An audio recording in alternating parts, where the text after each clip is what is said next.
Écoutez, Sirot Relek Rav, Sira sur le 7 Rejvan et Lech Lecha. On sait que le 7 Rejvan, c'est une date importante. C'est la date à partir de laquelle, en Israël, on commence à demander la pluie dans la prière.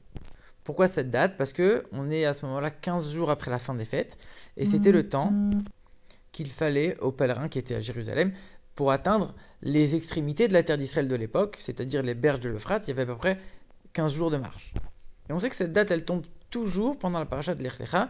Et comme il n'y a rien qui est au hasard dans la Torah et que chaque fête, elle a forcément un lien avec la paracha pendant laquelle elle tombe, on doit aussi trouver un lien ici.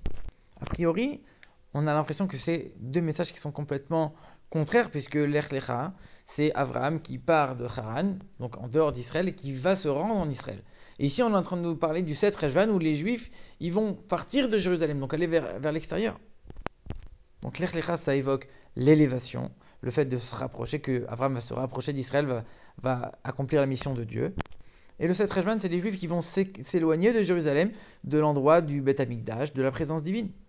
Donc c'est une chute spirituelle quelque part. Alors on sait que chaque âme, quand elle descend dans ce monde matériel, alors qu'elle était au chaud près de Dieu, en train de profiter de la présence divine, elle va descendre pour raffiner le monde matériel, le transformer en spirituel. Donc le fait qu'après les fêtes, on retourne dans le monde pour travailler, pour faire en sorte que la matérialité va s'élever, va devenir plus spirituelle, c'est oui une élévation. Donc on peut commencer à comprendre le lien avec l'Ech Lecha. Mais le lien il est encore assez flou. Pour comprendre ça, le rabbi il explique la différence entre un employé et un envoyé.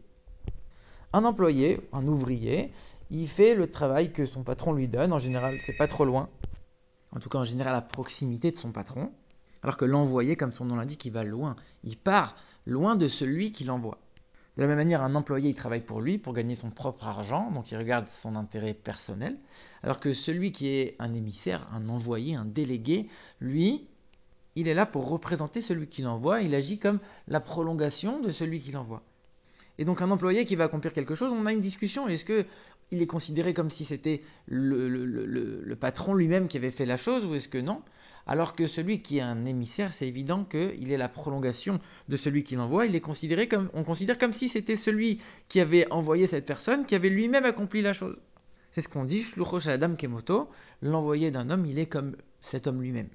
Et donc, il arrive à un certain niveau où celui qui est envoyé, il fait un avec celui qui l'envoie. De la même manière, un juif, quand il est à Jérusalem, au temple, en train de profiter de la présence divine, il est limité à son profit personnel. Puisque quelque part, c'est quelque chose qui est assez limité. Ça dépend de son profit, de sa perception des choses, des forces que lui va prendre. Un peu comme une âme qui est dans le Gan Eden en train de profiter de la présence divine. Alors qu'un juif qui va retourner dans le monde du travail, dans le monde matériel, et élever ce monde pour le transformer en spirituel, il est en train d'accomplir la mission de Dieu. Il n'est pas en train de faire quelque chose pour lui. Et donc il est en train de devenir un avec celui qui l'envoie, c'est-à-dire Dieu. Et à ce moment-là, on est en train de passer d'une créature limitée à quelqu'un qui va s'unir avec le Créateur qui n'a pas de limite. Et ça, c'est une véritable élévation. C'est ça le message de l'Ech Lecha. L'Ech Lecha, on a dit, c'est le fait de progresser, d'évoluer. Une vraie évolution, c'est que dans ce cadre-là où on passe d'un niveau à un deuxième niveau qui n'a rien à voir. Et on comprend toute l'histoire d'Abraham. Abraham, quand il était encore chez lui à Haran avant de venir en Israël, il avait déjà commencé à diffuser la divinité, à rapprocher les gens de Dieu, du monothéisme, du judaïsme, etc. Il avait déjà commencé son travail. Mais il l'a fait parce que lui, il a compris qu'il y avait un Dieu, parce que lui, il a décidé de rapprocher les gens, parce que lui, il avait jugé que c'était important, que c'était une mission importante, etc. Alors que quand il est parti en Israël, il est parti parce que Dieu lui a demandé. C'est pas une initiative personnelle qui est limitée à sa propre personne, même si c'est très grand, mais ça reste limité, puisque c'est limité à lui. Alors que quand c'est Dieu qui demande, là, c'est illimité. Et c'est pour ça qu'Abraham lui-même, selon Rachi, il disait, quand j'étais encore à Haran, c'était le Dieu seulement le Dieu du ciel. Maintenant, c'est devenu le Dieu du ciel et de la terre, parce qu'il est connu aussi par les habitants de la terre. C'est ce qui est dit. Il a proclamé le nom de Dieu et c'est écrit le Dieu du monde. Mais c'est pas écrit le Dieu du monde, c'est écrit le Dieu monde. En vérité, il y a deux niveaux. Il y a le Dieu du monde où il y a un monde, mais il est annulé à Dieu. Et il y a un niveau où Dieu et le monde, c'est une seule et même entité. Le matériel et le spirituel ne font qu'un. C'est ce niveau qu'Abraham il a dévoilé. Le niveau où la créature et le créateur vont s'unir ensemble. Puisque la créature va être l'envoyé, la prolongation du créateur.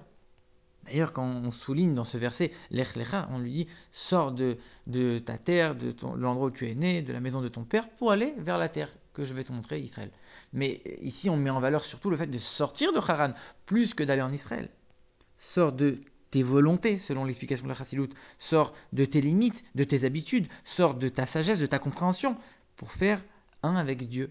Sors de tes limites à toi, pour pouvoir faire en sorte que la créature et le créateur ne puissent faire qu'une seule et même chose. Et ça, c'est la fusion entre le matériel et le spirituel, c'est la préparation pour le don de la Torah finalement. Et ça, c'est l'enseignement pour nous qui sommes en exil aujourd'hui. Quand on va travailler dans le monde matériel, on ne doit pas être triste, au contraire, on doit être heureux d'accomplir la mission de Dieu, de s'attacher, de se lier avec lui de manière beaucoup plus forte et beaucoup plus intense que quand on est en train de profiter de la spiritualité pure et que par ça on est en train d'amener la venue de Mashiach.